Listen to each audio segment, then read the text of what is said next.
सोमवार व्रत की कथा व विधि। कथा इस प्रकार है। पहले समय में किसी नगर में एक धनी व्यापारी रहता था। दूर दूर तक उसका व्यापार फैला हुआ था।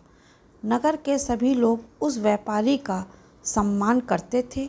इतना सब कुछ से संपन्न होने के बाद भी व्यापारी बहुत दुखी था, क्योंकि उसका कोई पुत्र नहीं था, जिस कारण अपने मृत्यु के पश्चात व्यापार के उत्तराधिकारी की चिंता उसे हमेशा सताती रहती थी। पुत्र प्राप्ति की इच्छा से व्यापारी प्रत्येक सोमवार भगवान शिव की व्रत कथा किया करता था और शाम के समय शिव मंदिर में जाकर शिव के सामने घी का दीपक जलाया करता था। उसकी भक्ति देखकर माँ पार्वती प्रसन्न हो गईं और भगवान शिव से उस व्यापारी की मनोकामना पूर्ण करने का निवेदन किया। भगवान शिव बोले, इस संसार में सबको उसके कर्म के अनुसार फल की प्राप्ति होती है। जो प्राणी जैसे कर्म करता है उन्हें वैसा ही फल प्राप्त होता है।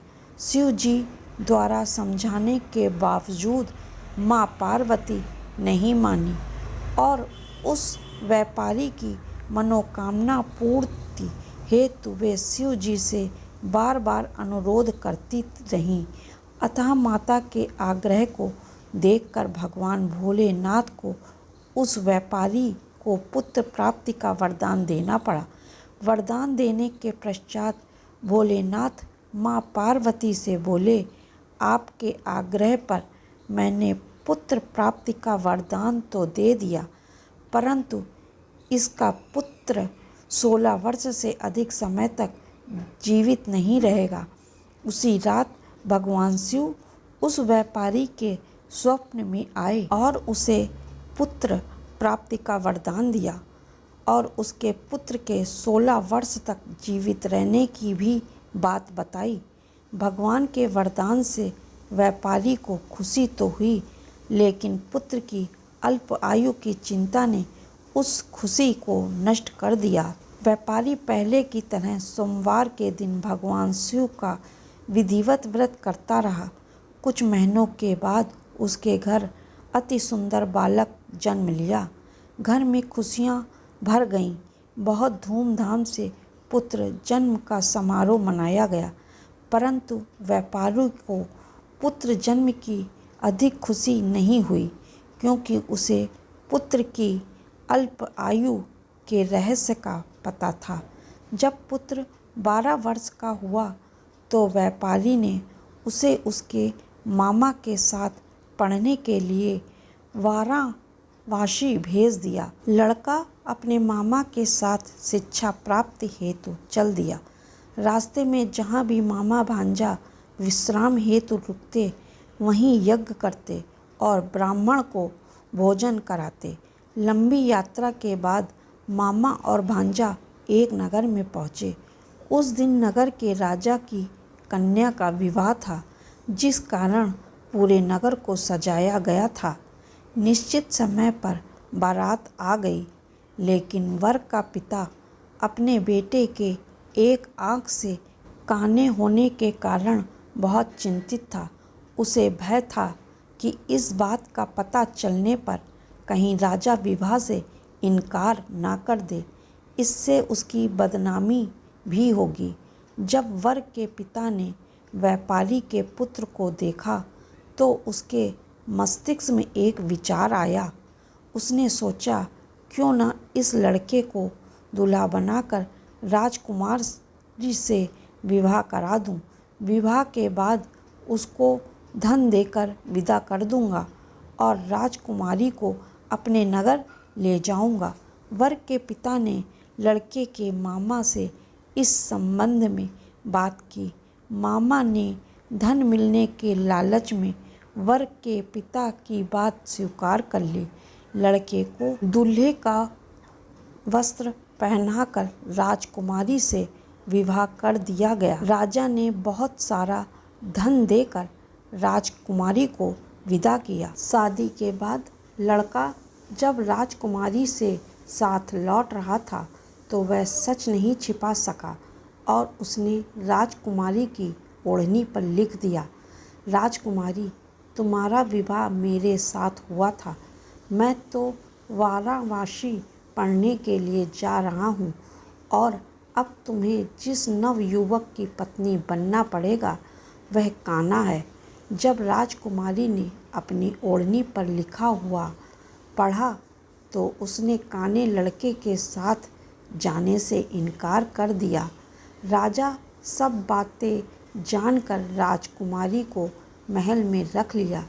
उधर लड़का अपने मामा के साथ वाराणसी पहुंच गया और गुरुकुल में पढ़ना शुरू कर दिया। जब उसकी आयु 16 वर्ष की हुई तो उसने यज्ञ किया। यज्ञ की समाप्ति पर ब्राह्मणों को भोजन कराया और खूब अन्य वस्त्र दान किए। रात्र को वह अपने शयन कक्ष में सो गया। शिव के वरदान के अनुसार शयन अवस्था में ही उसके प्राण पखेरु उड़ गए। सूर्योदय पर मामा मृत भांजे को देखकर रोने पीटने लगा। आसपास के लोग भी एकत्र होकर दुख प्रकट करने लगे।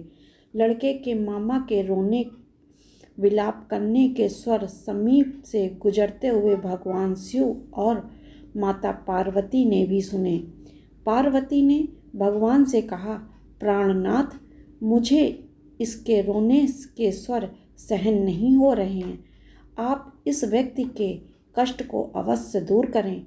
भगवान शिव ने पार्वती के साथ अदृश्य रूप में समीप जाकर देखा तो भोलेनाथ पार्वती से बोले, यह तो उसी व्यापारी का पुत्र है जिसे मैंने 16 वर्ष की आयु का वरदान दिया था।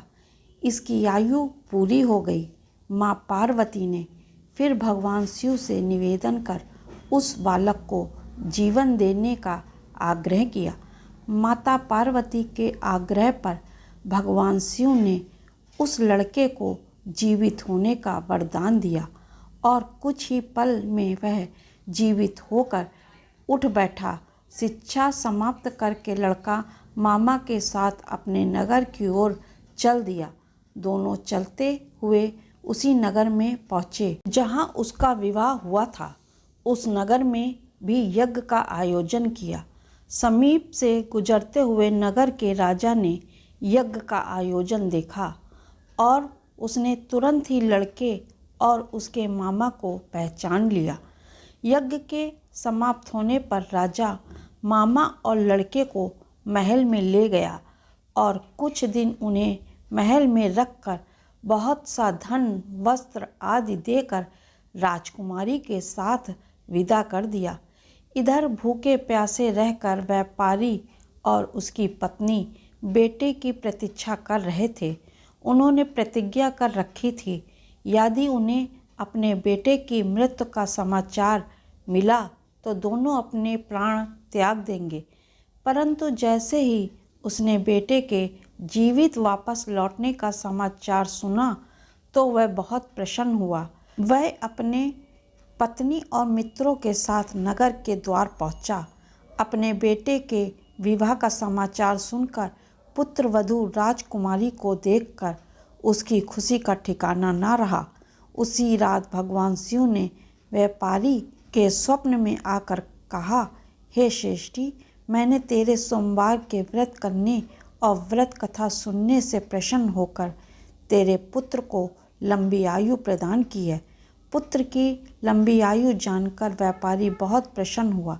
सोमवार का व्रत करने से व्यापारी के घर में खुशियां लौट आईं। शास्त्रों में लिखा है कि जो स्त्री पुरुष सोमवार विधिवत व्रत करते हैं उसका व्रत कथा सुनने और उसकी सभी इच्छाएं पूरी होती हैं। सोमवार व्रत कथा समाप्त हुई।